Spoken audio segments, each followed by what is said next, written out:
Et c'est Bastien Dru qui est avec nous par téléphone pour entamer cette demi-heure de Smart Bourse à la mi-journée, le responsable de la macro-stratégie thématique de CPR Asset Management. Bonjour et bienvenue Bastien.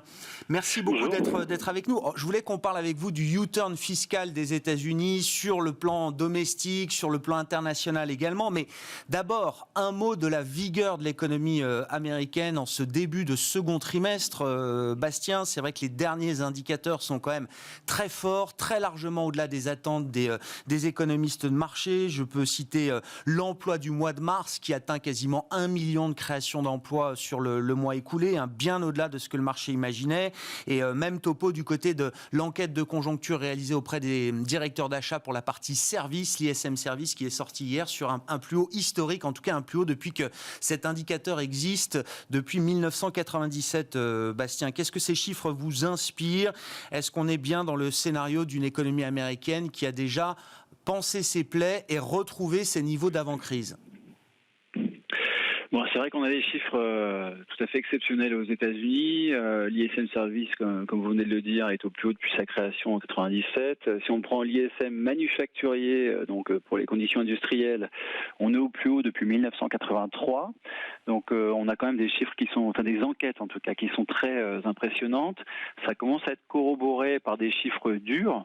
Ce qu'on a pu voir notamment vendredi, c'était que les ventes de voitures pour le mois de mars avaient atteint leur plus haut niveau depuis 3 ans et demi. Donc c'est remarquable également, et ça commence à se voir aussi au niveau du marché de l'emploi avec un peu plus de 900 000 créations d'emplois sur le mois de mars. Et on peut penser que ça va être encore plus fort sur les mois d'avril et de mai, notamment parce qu'il peut y avoir des rattrapages très importants dans tout ce qui concerne les bars, les restaurants et peut-être aussi dans l'emploi gouvernemental, parce que avec dans le cadre du plan de 1900 milliards qui a été adopté lors du mois de mars, il y avait du financement pour les collectivités locales qui vont pouvoir réembaucher, et donc on peut s'attendre dans des créations d'emplois qui soient sans doute encore plus fortes sur les mois d'avril et de mai. Je dirais qu'il y a deux facteurs derrière cette embellie. Il y a évidemment le stimulus budgétaire qui est quand même extrêmement puissant aux États-Unis. Là, les chèques de $1 400 ont été versés sur la deuxième quinzaine du mois de mars. Donc évidemment que ça vient stimuler la consommation. Et le deuxième facteur, c'est la réouverture, tout simplement.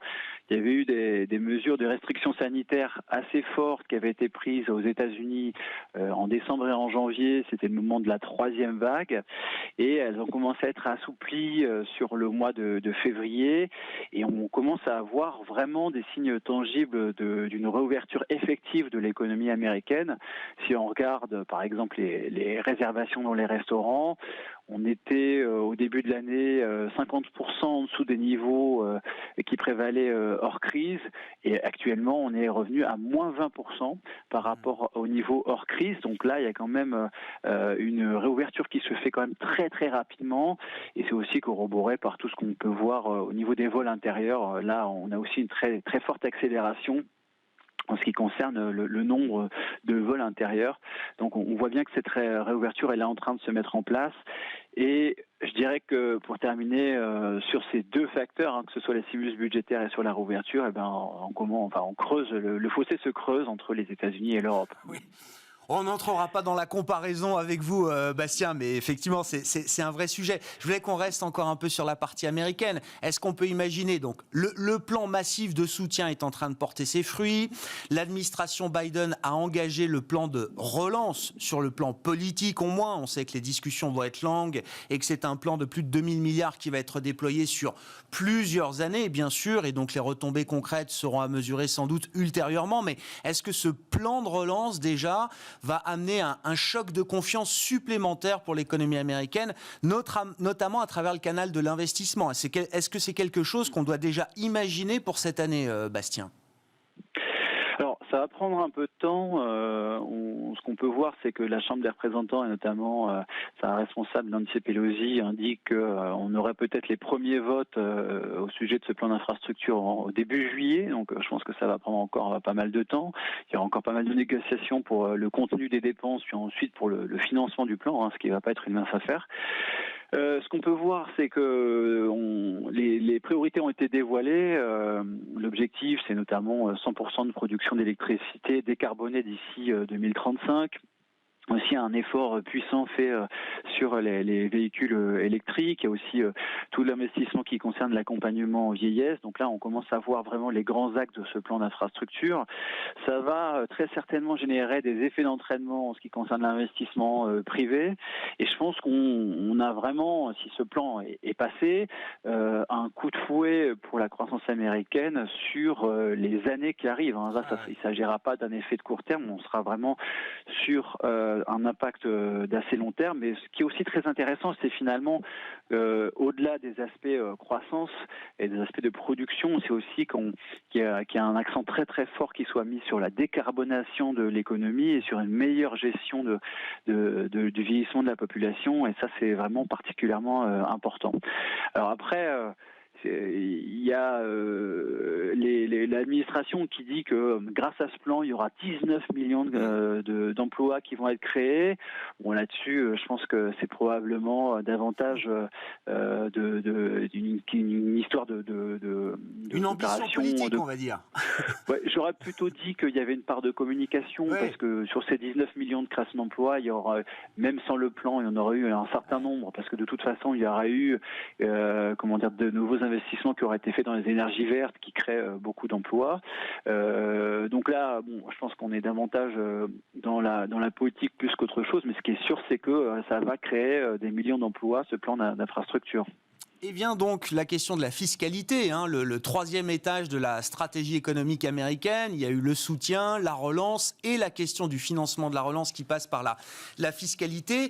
Quand vous regardez la volonté politique de l'administration Biden, portée notamment par Janet Yellen sur ces questions de fiscalité, Bastien, est-ce que vous vous dites qu'il y a un vrai U-turn de la part des États-Unis sur la question de la taxation des entreprises notamment, avec l'idée à la fois de remonter le taux d'imposition des sociétés sur le plan domestique et également de verrouiller la question au niveau mondial en apportant un soutien aux travaux de l'OCDE sur la recherche d'un impôt minimum mondialisé. Est-ce que c'est un vrai renversement de situation du point de vue américain ? En tout cas, il y a le potentiel. Donc le plan d'infrastructure, il devrait se faire en deux parties. Et ce dont on parle pour l'instant, c'est la première partie. Et elle sera financée a priori uniquement par des hausses d'imposition des entreprises. Et donc là-dessus, il y a deux volets qu'il faut bien essayer de distinguer.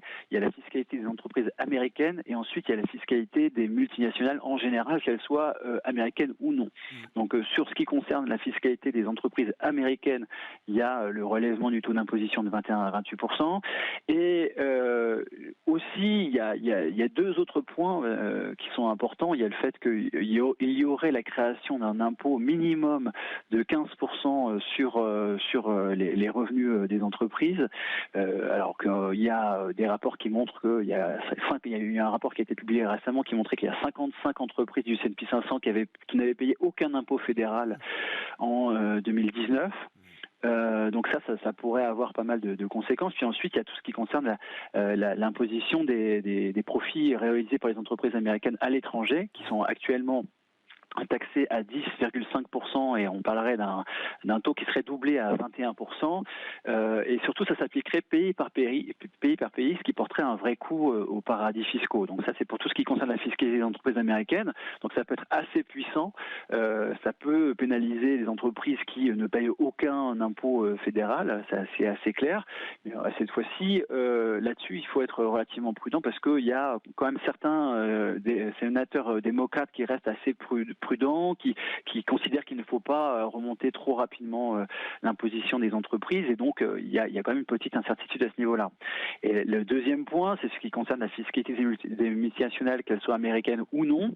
Et là, il y a un vrai changement de mentalité au moins, parce que il y avait des travaux qui avaient été menés par 140 pays sous l'égide de l'OCDE pour essayer de mettre en place une taxation minimale des profits des multinationales, et les États-Unis étaient sortis des négociations. Donc là, on voit que les États-Unis vont revenir dans les négociations, mais encore une fois, c'est des négociations qui vont prendre pas mal de temps. Ça peut être très très puissant, c'est très intéressant, mais donc voilà, c'est des négociations qui se font à 140 pays, et les résultats ont on les verra pas demain ni après-demain, quoi. Ça va prendre quand même un peu de temps.